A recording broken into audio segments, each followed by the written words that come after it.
Welcome to the Music Habits Podcast, episode 57.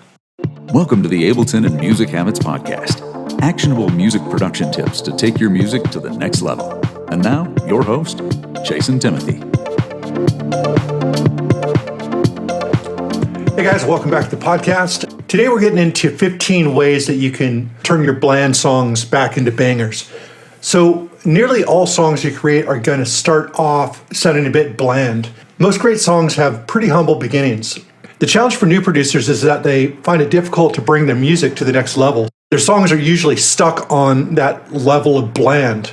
And this isn't a failure on your part, as you've actually taken your music further than a lot of beginning producers do, but now you're recognizing the big difference between your music and the music that you love and aspire to be like. In this post, I'm going to share with you things you can look at to greatly improve the way your music comes across. So don't try to cram every idea I share into your song. Just experiment with what works and put aside what doesn't.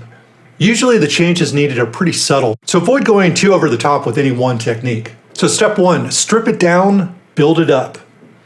One thing you want to investigate if your song isn't inspiring you is if your song is too simple or too cluttered. Simple grooves can be infectious, but you usually find if you listen closely, there's added textures, minor variances, or background ambience that helps hold the song together. Then again, if there's too much going on in your song, the hook of your song will get lost in a mess of sounds that aren't improving your song. 2, find the groove and build everything around enhancing that. When a song of mine isn't hitting the way I'd like it to, I'll mute everything and build the song from the kick and bass all the way back up. Every new sound should be adding to the groove of the song. Everything should kind of move together to enhance the beat and the groove. If you add a sound that seems to clutter or diminish the groove, turn it down and move on to the next sound. Once you've got everything that assists the groove playing, and for the most part mixed, start bringing in those problem tracks and see if they're really necessary. Maybe it's just a matter of lowering the volume, or maybe side-chaining it to the kick will give it a bit more movement with the groove and help it fit with your song. Next, we have ambience. Ambience and background sounds can make a dramatic impact on a song that sounds too clean. These background pads or street noises or just random sounds looped in a rhythmic way can be tucked way back in the mix and still help set a great mood for your track. I use this a lot to bring a clean and boring track to life. Next, change the sound or move the sound. Sometimes these problem sounds are either in the wrong place or the sound itself's not working. So first try moving your part forward or backward a 16th or an 8th note at a time and see if it creates a more pleasing groove. Also try raising and lowering the sound by an octave. Maybe it's just that your sound is cluttering a certain frequency and will sound better at a higher or lower register. Next, we get into transients, and this is really huge. Transients give your track punch, definition, and a sense of clarity. If your sounds aren't cutting through the mix, enhancing the transient can often greatly improve your track. If you don't know what a transient is, it's a click at the beginning of a drum sound, bass sound, stab, or lead sound. It doesn't take much to give a sound noticeable impact, so don't overdo this. There's several approaches to improving the sound's transients. One way is to use a transient shaper, and there's some great free ones as well as paid ones out there that both do a great job. If you're an Ableton user, there's a transient shaper on the drum bus effect. You can also copy the MIDI of a track to a new MIDI track and use some white noise or a short hi-hat or drum sample. You want to reduce the release, sustain, and decay of a sample so it's really short, and then turn the volume all the way down and slowly mix it into the original sound until you notice an improvement in clarity. Next is layering and octaves. Sometimes the issue is that your song doesn't quite sound full enough. In this case, there may be a part that you can duplicate and raise or lower the octave. Roll up the highs or lows accordingly so it doesn't clash with the original part, and then mix it in just loud enough to have an impact. You could also duplicate a synth track and change the sound to see if layering it with this new sound adds more interest.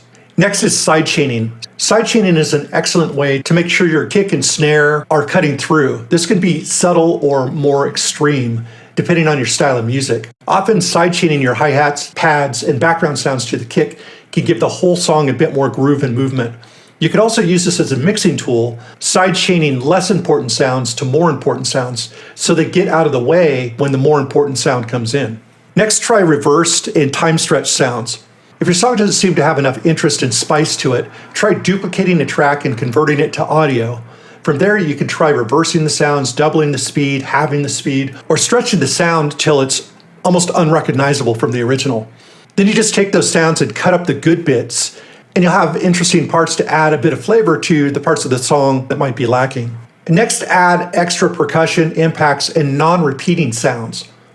So similar to the above tip, adding little sounds that only play once or twice in your whole track can spark interest in the brain if it's getting a bit bored by a repetitive rhythm. Next, we get into return tracks, and on return tracks, you can add saturation, distortion, some sort of dirt, reverb, or delay. So to give your song more movement and interest, try creating several return tracks with these effects, and then automate them in certain parts of your song to add certain interest to different sounds or drum hits throughout your track. Whatever part could use like a little bit of extra spice or something that just makes it sound a little bit different will make things sound a bit more organic and less static and loopy. Next, defy expectations. So sometimes the best thing to do in a track to spice it up is something unexpected. Change a chord or the rhythm of the groove, and then kind of find your way back to the original groove. You can also try lengthening an 8-bar part to 10 bars or 12 bars, just to do something unexpected in the song. The goal is to inject something a bit unusual. This doesn't always work, but when it does, you won't be able to imagine the track without it. Next, I have the 8-bar rule and the 2-bar rule. So keep in mind that the brain can listen to the same beat for about 8 bars before it wants something new to reset interest for the next 8 bars. This could be something as simple as a drum fill or crash cymbal, but you want to keep changing things up so you're not using the same triggers every time. Also listen to 2 bars of your drum groove and ask yourself, does this groove alone keep your interest? Or do you need another subtle element to hold that 2-bar pattern together? Make sure to add slight changes every 2 to 4 bars over an 8-bar pattern. This will keep your initial groove from getting repetitive sounding, unless you're going for a more hypnotic vibe. The next tip is reference tracks, and I can't say enough about the importance of reference tracks. They're like a guide to where you want to get production-wise. Just remember to listen to your reference track lowered by about 15 dB so you aren't tempted to crank the volume of the track you're working on. This can help you with mix levels and the number of elements your song needs, as well as inspire you for where to take your song next.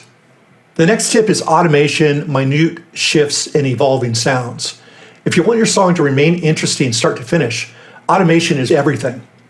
Just a tiny amount of filtering or slight changes in pitch, decay of your drum sounds, or automated panning can really bring your lifeless song back to life. By automating a couple parameters on a particular instrument at different speeds every time that sound is played, it'll sound a little bit different.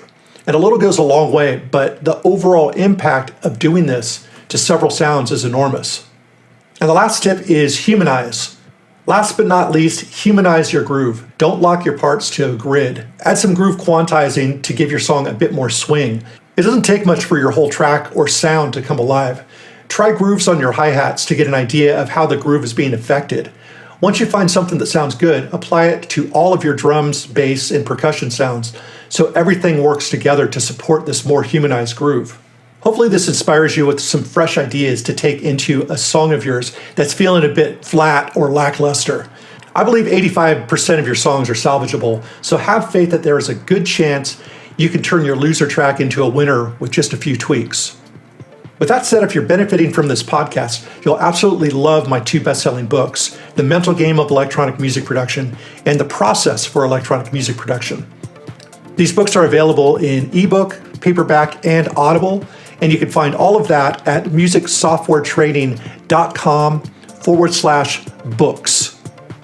And if you're looking for personal guidance with your music production or Ableton, you can set up a free chat with me to go over exactly what your best next steps are. And then if it seems like a good fit, we can move forward from there. Just go to musicsoftwaretraining.com/private-coaching. musicsoftwaretraining.com/private-coaching. And with that, happy music making, and I'll see you guys next time.